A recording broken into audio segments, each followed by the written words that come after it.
FightSaga.com and Halftime Pizza proudly present War a Week Radio Chats with ring announcer and commentator Joseph Herron. Guys, welcome. Happy Wednesday to all of you guys. And we want to thank you for joining us once again. And guys, if it's Wednesday night, it's time for In Rod We Trust, featuring the incomparable, one of the best fight scribes in the country, the one and only Mr. Rodney Green. Rodney, how you doing, brother? I'm doing well, sir. Yes. We got so much to talk about tonight. Oh, geez. I can't wait. I tell you what, man. I don't know if that's just enthusiasm in your voice, but it almost sounds like you're pissed. It wouldn't happen to be because of how this, pay-per-view event between Canelo and Charlo, how it performed after we had such high expectations and hopes. It wouldn't happen to be that, would it? You are absolutely 100% correct. Yeah, man. Jeez. You know what, dude? And such is boxing. You really... That's why I always encourage fans to judge slowly. Because you never know. It truly is a theater of the unexpected. You never know how it's going to play out. What might seem to be a dream matchup and a recipe for success, sometimes it just flounders. This isn't the first time. It definitely won't be the last. But what were you most disappointed with, my friend? Jamel, the so-called Iron Man Charlo. Oh, boy. He gave my home state of Texas Chihuahua. Yep. The whole boxing community a black eye with his dreadful performance. Oh, boy. And for the record, Joseph, I don't wish to ever see him fight again in the scratch circle. That's how strongly I feel about the way he performed Saturday night. When I say I don't want nothing to do with him, I don't want anything to do with him. It was awful and a shame of what he did this past Saturday. Yeah, you know what? It was not indicative of what you'd expect. It's not what you expect from an undisputed champion at 154 pounds. Understanding that he was indeed moving up 2 weight divisions. But, that was not an undisputed, type of effort. And once again, maybe we're being a little harsh because according to Tim Bradley, he says, look, don't be mad at Jermell Charlo. Be mad at Canelo because he really put the fear of God in him as early as round 2 with that hard, explosive body attack. So what are your thoughts on Mr. Tim Bradley and what he had to say about it? I totally disagree with Tim Bradley. Now, he's one of the few fighters in the past 5-10 years that I have a huge amount of respect for. But, Joseph, I grew up watching this beloved sport in the 80s and the 90s. Oh, yeah. With guys like Eric Morales. Mm-hmm.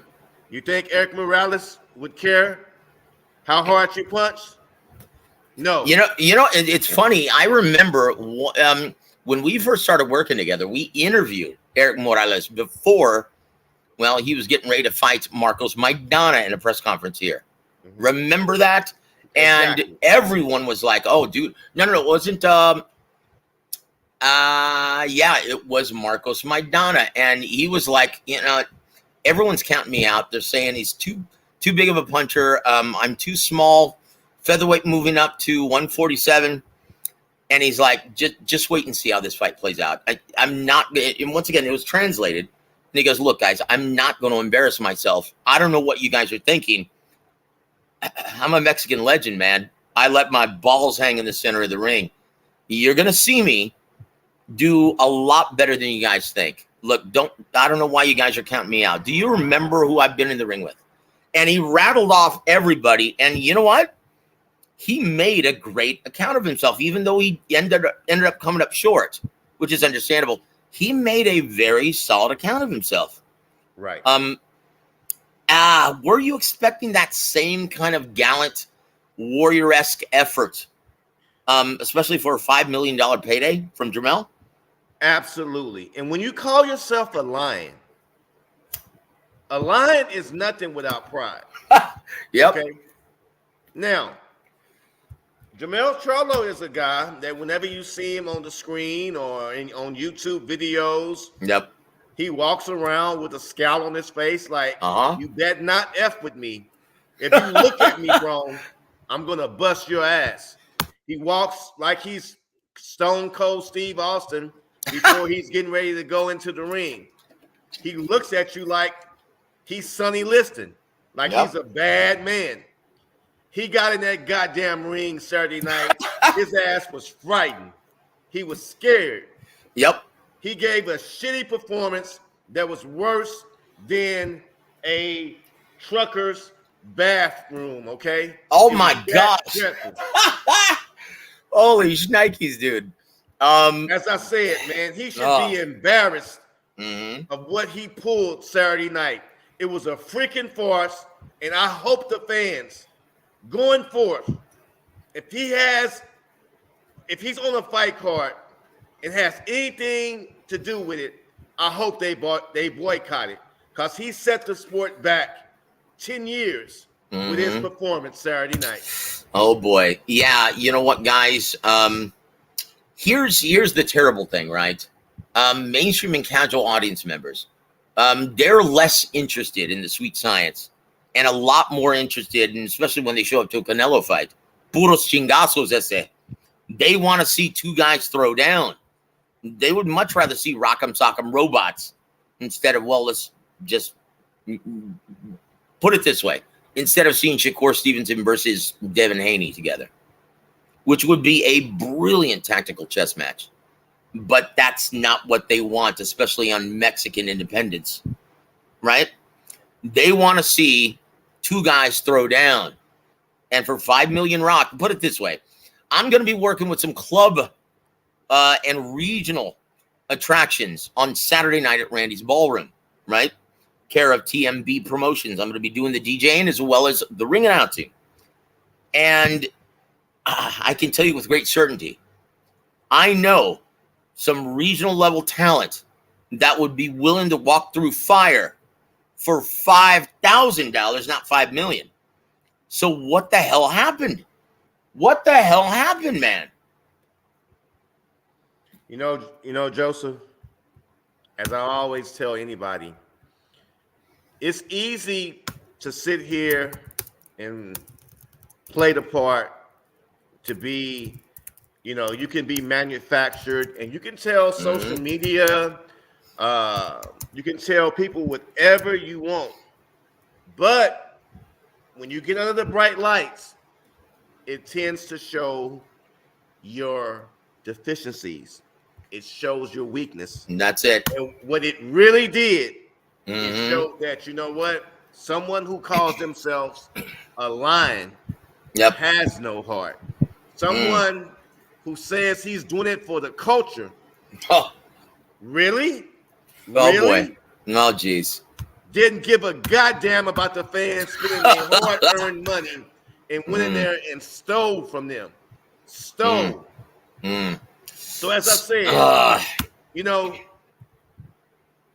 I have no want or need to see Jermell Charlo ever again.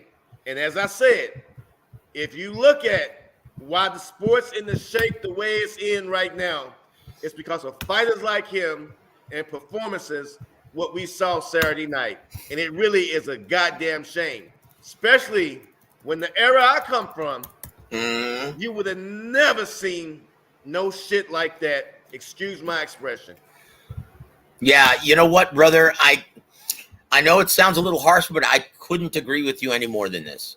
Like, I agree wholeheartedly. Back in when we first became fans of boxing, we're about the same age. I don't know what it is in the water or what it is in the culture of this generation of fighters. Do you remember back then when Kostya, right? Mhm. This is when a little bit before we got in the business. Do you remember when Kostya quit on his stool? How shocking that was. Yep. When Ricky Hatton broke his jaw and he quit rather than finish the fight. Remember how shocking that was? Yep. Now, dude, it's almost every month you see someone quitting their stool or someone just look to survive to earn that, to make that paycheck, phone it in and go home. Right. What is going on with this culture of entitled guys who just want to grab the bag? Joseph, And guys who don't really want to earn their keep. they've been manufactured. Mm. It doesn't come from their soul and their heart. Yep. And that's why they're not revered like Yep. how we revere our fighters when we grew up. Yep. While we have the utmost respect for a Marco Antonio Barrera, a James Toney. Oh, gosh. Iran Barkley. Oh, the Blade. You know what I mean? Guys who would go out there and leave everything they had in that squared circle. Yep. And as I said, this new era of fighters, and we just saw the poster child of that this Saturday night in Jamel Charlo. So, he went in there. Go ahead, and sir. I'm said, sorry. You know what? F it. F the fans. F the the PPV subscribers. I'm going to get my money. I'm going to go home and protect my face. I don't want to get hit. I don't want to get hurt, and live to see another day. Shame. Yeah, it was. Goddamn shame. It was, and it was not a representation of everything that we've fallen in love with. Well, our favorite pastime, our beloved boxing. It was nothing. I will say this: the high point was probably the ring entrance of Canelo Alvarez. That was it. That was it. It ended. The drama ended after that. The only thing I enjoyed about Saturday night, and I'm going to be honest, and this is the only thing that I enjoyed Saturday night. Oh, let's hear it, brother. Jamel and Jamal, they hugged and embraced, and after they haven't probably seen each other or been in odds or had a strained relationship, and he hugged his brother. I felt that was good to see them back in good graces with one another. Anything else, it was highly disappointing. It was one of the I've been following boxing, man, around 40 years. And Joseph, this has to be at the very, very top of the list, the worst pay-per-views I've ever seen in my life. And you know what? Not an understatement. You know what, brother? It ranks right up there with Evander Holyfield, John the Huggy Man Ruiz, 1, 2, and 3. But at least the undercard was better. Yeah. Even then, yes, that was bad. But Holyfield has proven himself to us before that time after time, time after time. A very humble man Evander Holyfield is. A very soft-spoken. Jamel Charlo? Oh, geez. Yeah, you know. But how he a lion?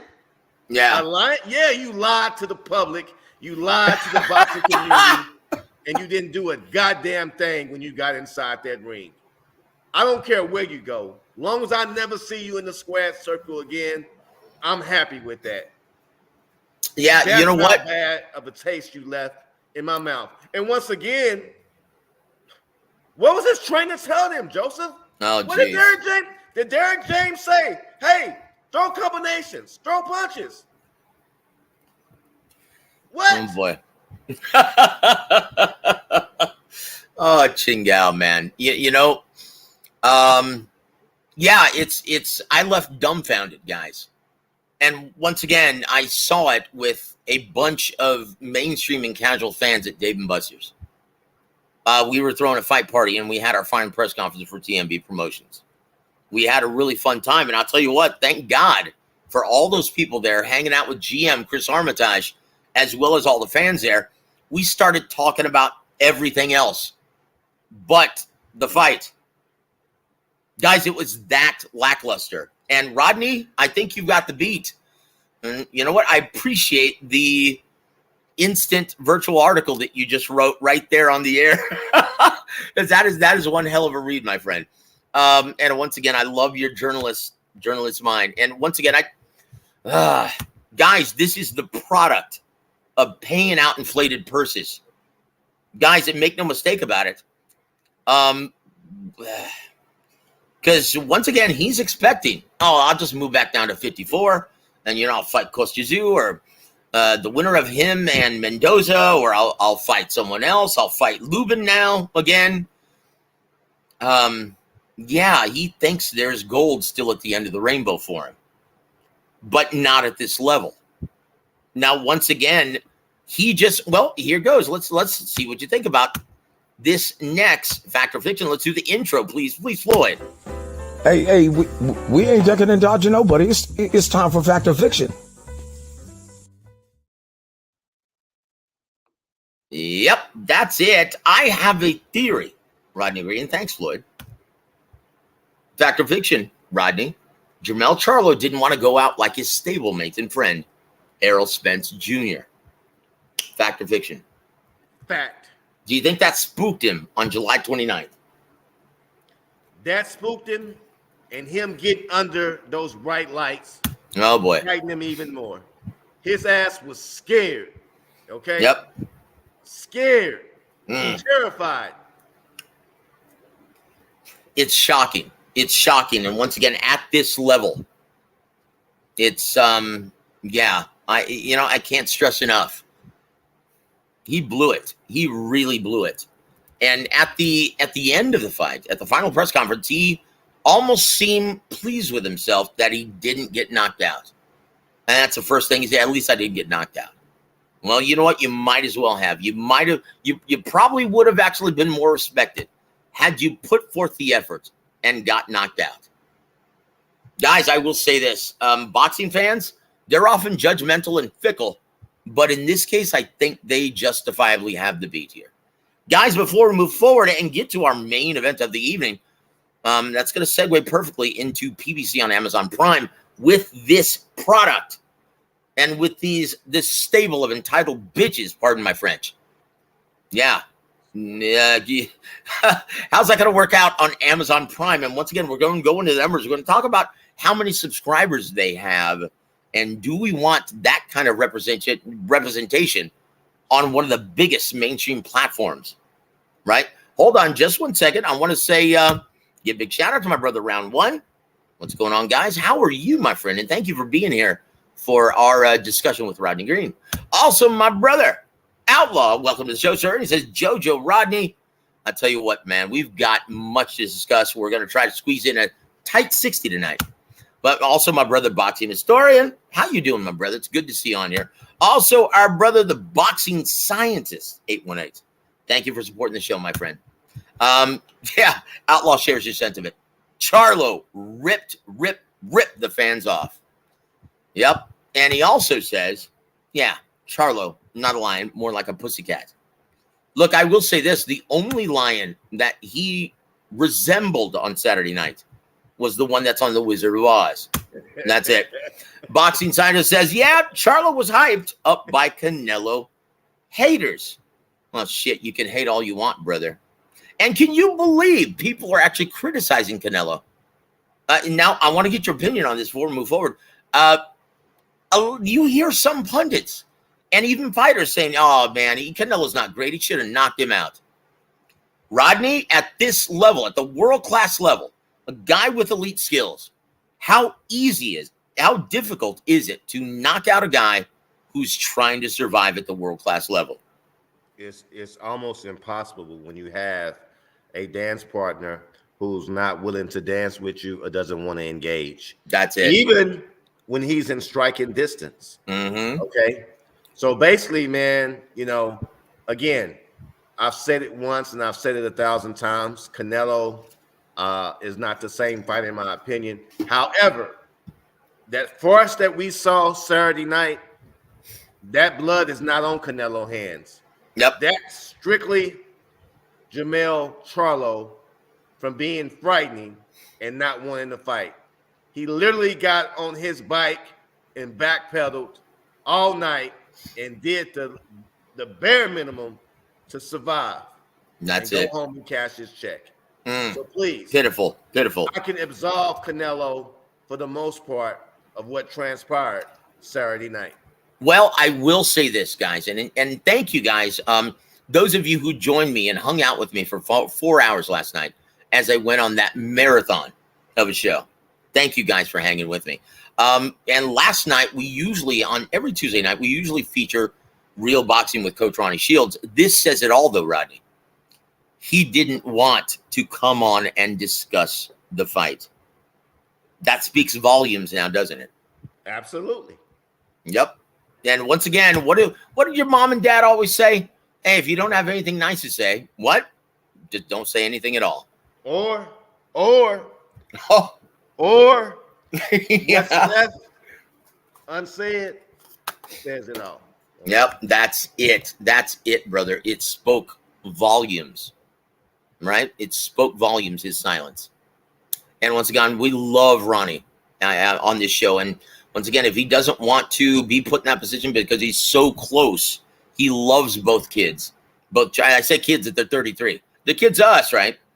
But he loves them so much like his own kids that he, just chose to say no comment last night. And that's why I went on that marathon last night. Thank you guys for keeping me company, as usual, guys. Really meant a lot to me. I also want to thank Rottweiler for joining us. He said, we all know that Charlo was in on the circus. He went into this fight knowing that he could win or couldn't win. It was part of the deal he made. Canelo's the biggest chicken from Mexico. Well, look, man.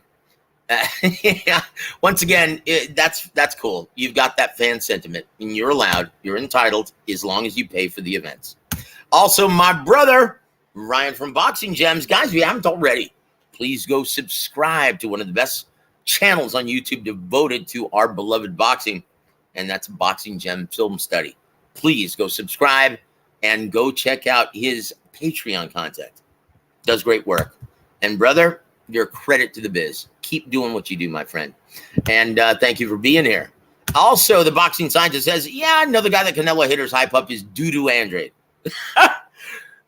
Geez.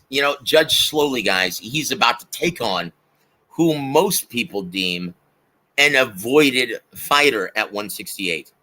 And that's Demetrius Andrade, right? And then that's Dave Benavidez. So Judge Slowly, I'm going to finish this, though.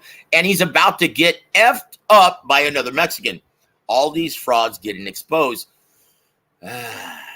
Very quickly, so we can get this out of the way and we can move on, brother, right? You don't see the fight playing out that way, do you, Rodney, in San Antonio? And once again, we're going to be ringside November 26th, is it? November 25th? Something like that? Yes, sir. Uh-huh. Well, first and foremost, hold on before you get started. Okay. Fact or fiction, Rodney? Demetrius Andrade will not lay an egg on the big stage of boxing like Jermell Charlo. Fact or fiction? He will not. Fact. I can't see it either, brother. This is a guy who's, because of promotional terrible mistakes, business errors, bad decisions throughout his entire career, this is a guy who's an elite level talent. And he is now getting his golden opportunity under the bright lights. Do you see him, coming up a cropper as well? No? I see him making a good account of himself. And I also see that both fighters can possibly bring the best out of each other, because with Benavidez, he's going to have to fight. Yep. But with Demetrius' skill set, man, Benavidez is going to have to be able to masterfully cut off the ring and withstand those counters. And on the flip side, Andrade is going to have to fight for a whole 12 rounds. Should be an interesting fight. It won't be anything like we saw this past Saturday. And I give Andrade credit. At least he got in the ring with Benavidez when so many others declined. Yep. And once again, we wish it weren't on pay-per-view. We weren't on pay-per-view. But obviously, Steven Espinoza, the only way he could have made this fight and get both men to agree, he had to pay him an inflated purse. Unfortunately, guys, we're going to have to pay for that. But if that's what it takes to see this matchup, I have no problem with it. I have no problem. But once again, guys, support your beloved boxing. If you love the matchup, if you like the matchup and you've been asking for it, then please support it. If not, well, once again, let's just pray that most mainstream and mainstream and casual fight fans elect to purchase this thing. Before we move forward, I do have to give. Let's see. I had something. Oh, here it is. Fact or fiction, brother. Although not as attractive on paper, Benavidez versus Andrade on Showtime pay-per-view will prove to be much more entertaining than Canelo Charlo from top to bottom. Might I remind you, Rodney, you got Figueroa versus Ray Vargas also on the undercard. And I know you've got Maul versus Jose Jr., but trust me when I tell you this, everyone who was bitching at me, calling Jermell Charlo an upgrade from Big Charlo, I said, brother, you are out your mind. I don't care if it's a 2-year absence from the ring. And you know what? He's a bigger puncher, and he's a more aggressive-minded fighter. He would make a better account of himself and be more competitive against the bigger fighter, Canelo Alvarez. Yeah, and I said that when everyone was calling Jermell an upgrade. Now, how do I look now? So when you look at the co-main event that's going to be on in November in San Antonio, Maul Charlo versus Jose Jr., guys, once again, judge slowly. I have a feeling both men at a crossroads, at a pivotal point in their careers, they're going to let it all hang in the ring. And they want to make a statement. Either Charlo saying, I'm back, or Jose Benavidez saying, yeah, I never left. What are your thoughts on this pay-per-view? Actually, I would have to agree with you for the most part, Joseph. As I said, these fighters have everything to lose at this point. If you look at Benavidez, he's definitely at a crossroads. Yep. And for Jamal, this is his audition for possibly a bigger fight in the near future. So he has to take advantage of this opportunity. So I look for this to be a contested fight, a very spirited effort from both individuals. Now, what their skill level is at this point, that's to be determined, but the effort would be there, okay? Yep. The effort will be on display, and that's something that we can't say or what we witnessed this past Saturday. And most times, if you give a good effort, then a lot of the other things that you do are excusable. Yep. I couldn't agree more, brother. I couldn't agree more. Before we move forward, I have to give a shout out to my brother. Oh boy. Bruce, Gas Boxing Jazz in the Morning. Guys, if you haven't already, please go subscribe to my brother Bruce. And once again, he's kind of gloating. He almost seems giddy that this is a gentleman. And once again, I have a ton of respect for Bruce. I don't agree with his, he is very adamant on streaming illegally. Let's just call it for what it is, stealing these events, right? And he makes no bones about it. He's like, dude, I'm a long-suffering fight fan. I'm going to steal this shit because they owe me. For all the years that I've been having to pay out of my pocket, it's the only pastime in existence, right, in which the fans are expected to foot the bill for every single major event. And you know what? They owe me. I've had a running tab with these guys, and they owe me. So he's gloating I hope those pirates you shamed into buying the fight were satisfied. Look, brother, anything that's a black eye for your supposed favorite pastime, why the hell are you so excited and happy about that? If you truly are a fan of the sport, why? That's why when once again, it's kind of in the same category as these ass clowns who are happy and giddy that yet another mainstream recognized platform is ducking out of the boxing business, like Showtime. Now, at this point, if you share their sentiment, can you genuinely call yourself a fight fan? Now, if not, just admit it and just say, hey, you know what? I'm not a fan of boxing anymore. I'll watch it. I'll steal it. I'm not paying for it. But no, I'm not a fight fan anymore. I'm a fan of boxing the way it used to be. I can respect that, but if you claim to love boxing, don't sound giddy and don't be celebrating like a kid in a candy store. Don't do that, right? And you know what? He's got the beat. Maybe as a result of this, and here's the silver lining, my friend. He says maybe they'll come back down to earth. Something has to change. Now we're midway, and we're going to get to our main event of the evening, but one more. Fact or fiction, right? Here it comes. Here's the silver lining, my friend. As a result, fact or fiction, Rodney, as a result of the critical and commercial disappointment on Saturday, Canelo Alvarez will now feel compelled to take on David Benavidez, Cinco de Mayo weekend 2024, scratch the Paramount Plus, and say on Amazon Prime. Fact or fiction, sir? Fact. When you have your drawing power is fading, when your light is dimming, and you're unequivocally not the face of boxing anymore. And let me repeat that. Not saying that he's not a draw, not saying that he's putting asses in the seats, but I can't just unequivocally, without a shadow of a doubt, to say the sport revolves around Canelo Alvarez anymore. Okay?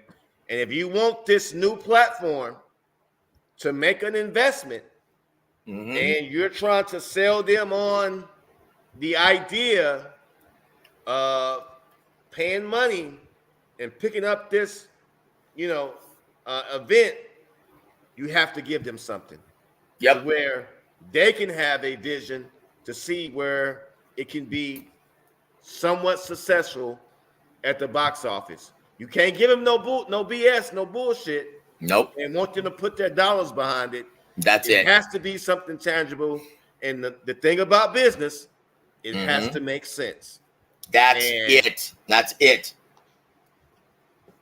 We're going to get into our big discussion now, brother. Here it is. And guys, want to thank you for hanging around, supporting our brother Rodney Green, one of the best fight scribes in the country. And here comes our main event, brother. Are you ready? Fact or fiction, Rodney? Al Heyman will once again make the same mistakes attaching inflated licensing fees to PBC events with potentially their new platform, Amazon Prime. Fact or fiction? Fact. Oh, no, dude. However, it's based on his track record. He could get some resistance from Amazon. Yep. They're going to look at, your body of work. We live in a society of what have you done for me lately? Yep. Okay. And one of the things they're going to want to ask him, why hasn't it worked out previously? What's the problem? Now think about, to your point, Rodney, and that is the most, damaging evidence towards, him closing up shop and like a locust moving to the next resource, right? Because when you look at his track record, now, once again, when did PBC form? In 2015? 2016, I think it was. 2016, brother, that's just 7 years. How many platforms has Al Heyman soured? Man. And once again, he has soured these platforms away from our beloved boxing in 7 years. No. Once again, let's just count them. NBC, CBS, Fox, ESPN, BET, Spike. Now Showtime. When is he gonna finally fucking get it? Pardon my French. Once again, this is what happens when you have the suits and the executives of a network and a platform that don't really understand the business of boxing. And Al Heyman convinces them, oh, this fight is, it's worth this amount of money. This is this is a guaranteed winner. It has to succeed. And then all of a sudden, when they don't reach that number, not even close, and they lose money on the deal, yeah, it leaves a bad taste in their mouth. They don't want to win. No one's in business to lose money, just like you said. So is he going to finally learn? Joseph, my grandpa used to always tell me, it's hard to change an old fool. Somebody who's young, well, you have a chance to change them. Yep. Somebody who's been doing it their way for so long and they reach a certain age and they practice this way of business all their life, it's very, very difficult for them to change course. Now, as I said, for the health of the sport, I would hope he would reconsider or have some advisors that may say, look, this may be our last opportunity. Maybe let's do this or tweak this or tweak that. But it appears, since Al Heyman's been in boxing, it has to be our way or no way. Oh, boy. And if I'm a betting man, I think that's going to take precedence once again if he lands on the Amazon platform. Oh, boy. Now, keep in mind, guys, here's the only ray of hope and silver lining. Once he started work with Tom Brown and Steven Espinosa started. Now, keep in mind, both Al Heyman and Steven Espinosa have been learning on the job. Both men have not even been in the business for over 20 years, right? And you're talking to a gentleman who came from the music industry and thought that he knew better and could reinvent the wheel. What happened when he started paying out inflated purses? Yeah, well, it all fell apart. He started paying these guys inflated purses, his entire stable of all-stars that he ripped off from Golden Boy, right? Left them for dead. Once again, like a locust, sucking their resources dry, eating up all the TV dates with his talent, and convincing Richard Schaefer, somehow a very smart man, that it was a good idea to use his entire roster of talent for their TV dates, but not to sign him to long-term deals to Golden Boy Promotions, keeping them free agents. Now, why I have no idea what kind of smoke Richard Schaefer was on, but yeah, dude, that's odd. And then he leaves Golden Boy for dead, goes and forms PBC, right? And with all of that, those hundreds of millions of dollars that he blew through from Waddell and Reed, once he blew through those resources, once again, because having a huge just money pit, just hundreds of millions of dollars evaporated within a span of 2 years. Then he moves to Showtime exclusively. Yep. And then look what happened. The only ray of light I can see is that, once again, he's hopefully, because when you look at the product that Steven Espinosa, Tom Brown, and Al Heyman put forth the past year and a half, 2 years, it's been promising, but it was just seemingly too little too late. So do you think Al Heyman finally gets it? That, look, guys, everything that they told me was absolutely correct. Working with Golden Boy and understanding Don Chargan, I thought he was just antiquated in his logic. But it looks like, well, he was telling the truth. That when you pay out inflated purses, it makes it virtually impossible to put together the best fights, the best fighting, the best, without costing you a small fortune. Do you think he finally gets it? I believe he finally gets it because, as you see, this is, surprisingly, this has been one of the most competitive, we've had some very entertaining fight cards this year. Okay. And I think he felt the pressure, but as I said, it appears, or it might be, he's a day late and a dollar short. Now, if he goes to the new platform and however it's instituted in the contract or the verbiage to where, unequivocally the best fight the best, not, well, we have to give time for it to marinate or the matchup, this or that. Those days are over now. We are in dire straits, okay, with this sport. Yep. Put them out there, okay? And that's the only way it's going to survive. So, it'll be interesting to see how the deal is structured with Amazon and what the fight card lineups will resemble. Because as you say now, Joseph, like we spoke earlier, it ain't like the old days where we had boxing after dark. We had Showbox. We could get these guys to kind of make a grand splash or grand interest before they made a title fight and really get that groundswell of support. No, the household names are going to have to fight the household names in order for this support, or for this sport to survive.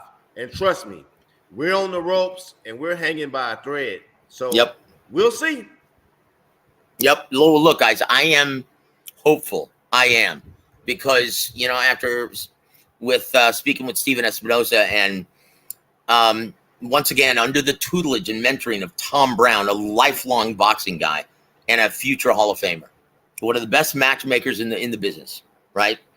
I think they finally see the light.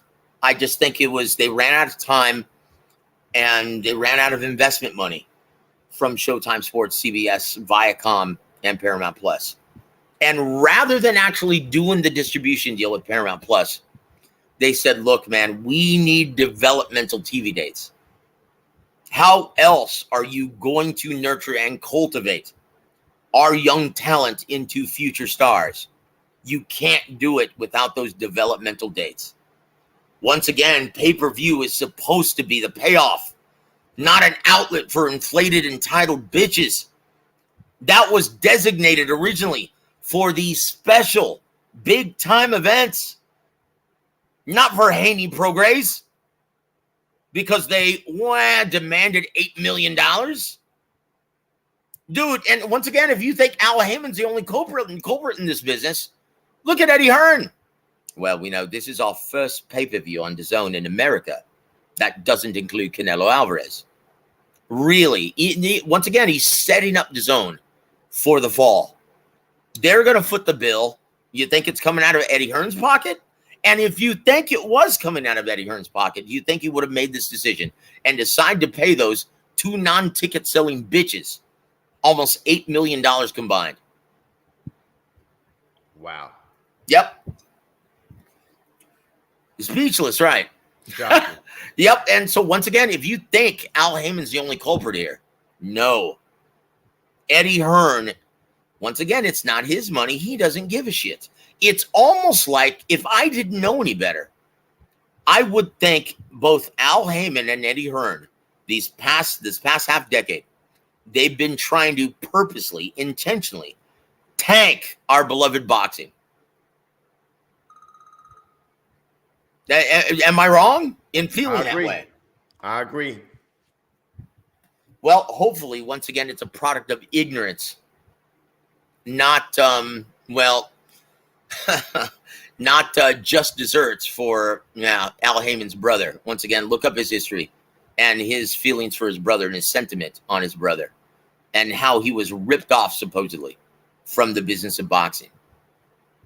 Because honestly, yeah, you could make a case for Al Heyman intentionally trying to crush and destroy our favorite pastime. Because I tell you what, that's exactly what he's done.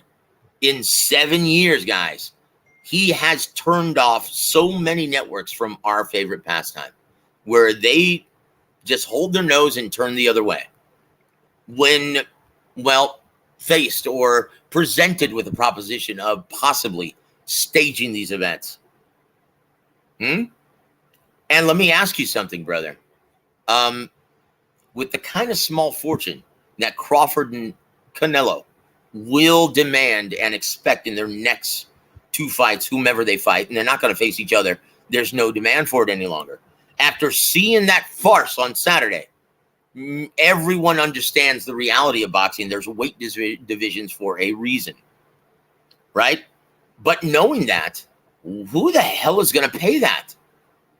Has the gravy train officially come to a screeching halt in the U.S. market? The gravy train has come to an end, and you have a lot of uncertainties now. You do. You have a lot of uncertainties, and don't be surprised when you start having fights. You start seeing these unemployed fighters at the events literally begging for a fight, literally broadcasting how bad they want to fight, because you know what? Their opportunities have dried up. No one wants to support it. No one wants to make an investment. The gravy train is over. Those who benefited from it, hey, you got your money. You went off to the sunset. You fought once a year. You fought when you felt ready. Now you need a payday. And guess what? That well has run dry. So good luck. Good luck. Brother, let me tell you, and look, I'm predicting, and this is one of the reasons why I'm excited and I feel invigorated. Not the collapse of, I'm just saying because of my working relationship with so many promoters here in Texas. This says it all now, doesn't it? On this card this Saturday, in which you're going to be ringside and my special guest, right? We are featuring 2 recently signed young prospects from PBC, Ricky Nunez Jr. and David Cardenas, right? PBC signees going to be featured on this fight card in San Antonio at Randy's Ballroom, off TV. That says it all now, doesn't it? Wow. Absolutely. Yep. And guess what? We're cultivating them. We're doing the work for Al Heyman right now. We're cultivating them as big-time attractions and big ticket sellers here in San Antonio. My friend, that is the future of boxing, guys. So I hope you guys buy a ticket, support your club shows, because that is going to be the new, well, I should say the old. We're going to go back to the old method of breeding and cultivating attractions at the ground roots level. Creating new fans that way. Real quick, Joseph. This says it all right here. Yep. Listen to what I'm about to say. You know Terrell Gashaw? Terrell Gachet. Yep. Look at where he fought Saturday and what time slot. Yep. There it is. Yep. And look, guys, and I will say this. Frank Sanchez, top 10 heavyweight. Off TV prelim. You have to watch it on YouTube. Terrell Gachet on YouTube. Guys, don't be shocked if, well, we see a lot more pro box type cards on YouTube exclusively. Once again, it's the second largest search engine in the world. And unfortunately, you'll reach a much wider audience than hiding a big time fight behind a pay-per-view paywall without being a mainstream attraction.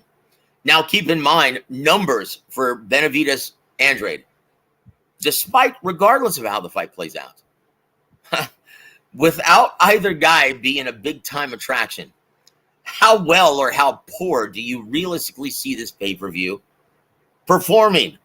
Now, keep in mind, piracy. once again, it remains the biggest issue and problem with every entertainment faction, any entertainment field, right? And boxing is suffering because of it. Now, how well do you see that pay-per-view performing in November? Honestly, Benavidez has a nice following.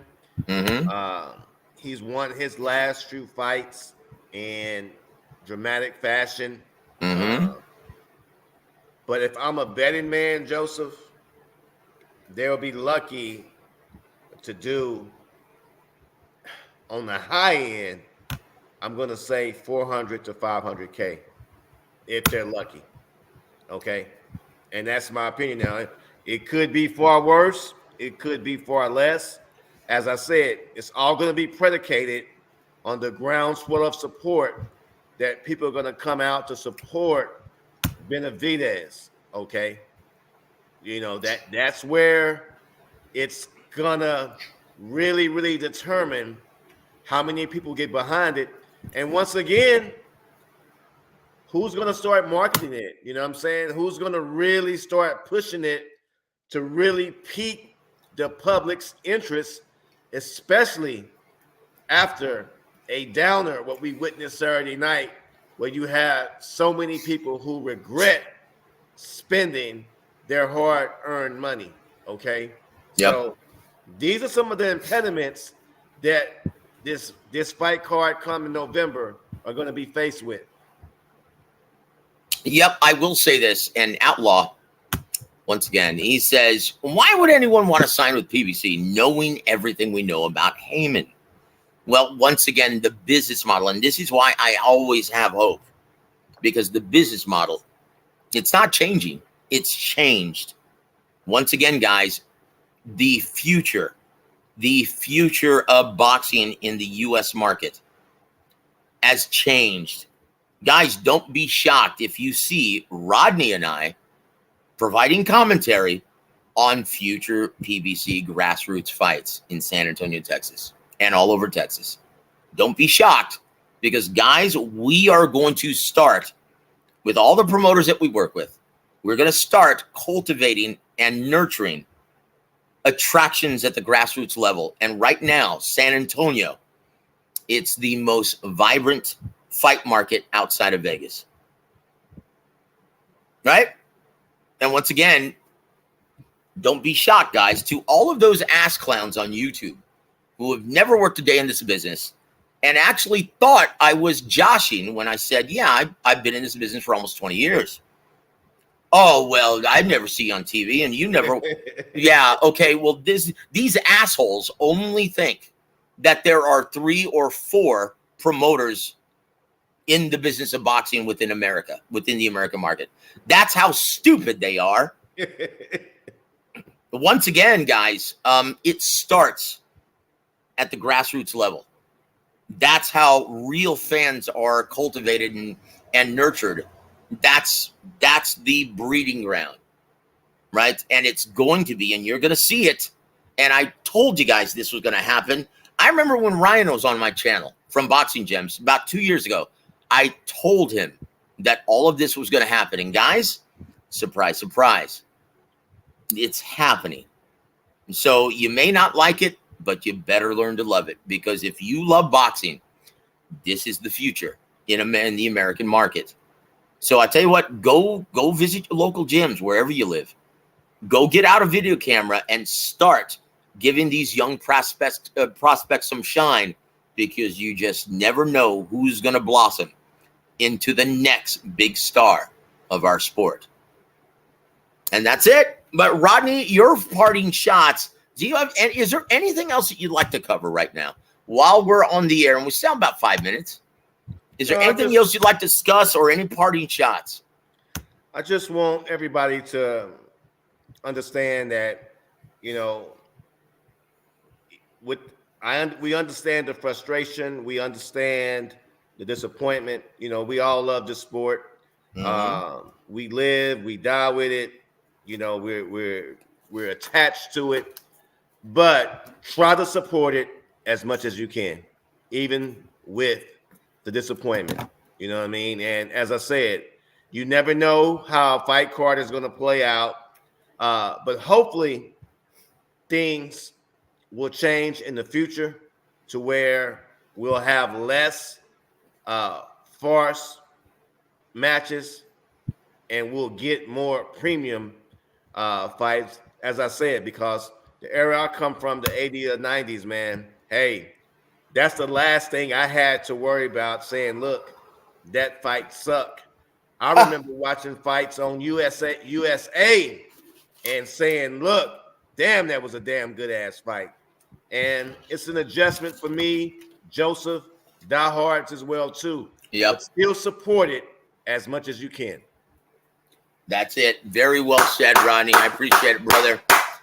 Oh boy, I tell you what. Outlaw says, I always support local club shows. You know what, brother? You're a great fight fan. I wish these ass clowns that have channels on YouTube actually visited their local gyms and actually purchased a ticket or even tried to be credentialed to these club shows to support and provide a platform for these hardworking young fighters. Instead, yeah, they just want to trash the boxing business like Teddy Atlas, yet they're making money off of it from the traffic that they get on YouTube. Yeah, they're clowns, guys. Run away when you see channels like this. Run away. Turn and run. Because it's nothing but fucking hot garbage. Pardon my French. Want to welcome Marcos Chaz. Better late than never. He says, Bob, PBC is a trash show. No, PBC fighters elite. They're all hype jobs. And last but not least, PBC is not worth any money. They're all bum hype jobs. Jeez. Okay. Whatever you say, brother. Last time I checked, though, the newest, hottest fighter in the American market, yeah, he gave a sensational performance on a PBC Showtime effort. Marcos, what do you think, brother? Once again, guys, anyone who is giddy at the demise of the Showtime platform, right? You can't call yourself a real fan of the sport. You sound like a shithead. Go do yourself a favor. Go do boxing a favor. Go start shitting on NFL. Go start shitting on the MLB playoffs. Go start shitting on the NBA because we've had enough. We've had enough. Go ruin some other sport. Go ruin that experience for someone else. We are sick of it here in our beloved boxing. For fans who truly love the sport, we are sick and tired of the sad running joke that has become the diehard boxing community in America. You guys can all, with the exception of our Warwick Radio Extended family, you guys are awesome and you're smarter than the average fan. That's why you're listening to this show. You want to learn more about the business, but to everyone else, you can kiss my big Mexican ass. And that's it. Have I said enough, Rodney? You said a mouthful, sir. Well, I tell you what, brother. And guys, if you missed any part of the show, please go back and listen to it. Or you can listen to tomorrow morning while you're going to work. And guys, please hit the like button. And please subscribe if you haven't already. So you get another healthy dose of Rodney Green next Wednesday. But guys, on behalf of, well, one of the best fight scribes in the country, Rodney Green, I'm Joseph Heron. You've been listening to Warwick Radio. Have a great evening, everybody.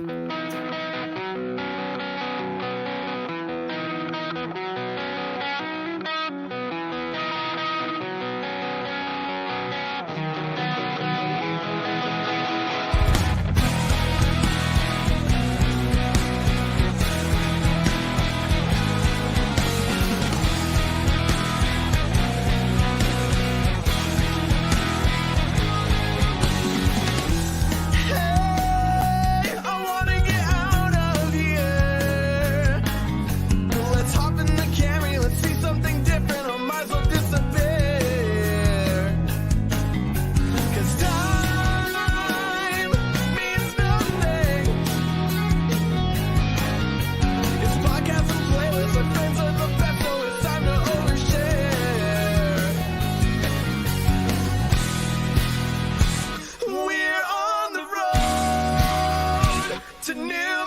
Mexico.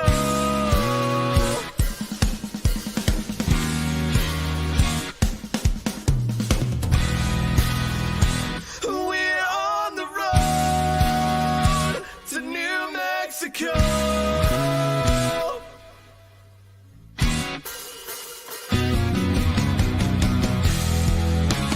FightSaga.com and Halftime Pizza proudly present War a Week Radio Chats with ring announcer and commentator Joseph Heron.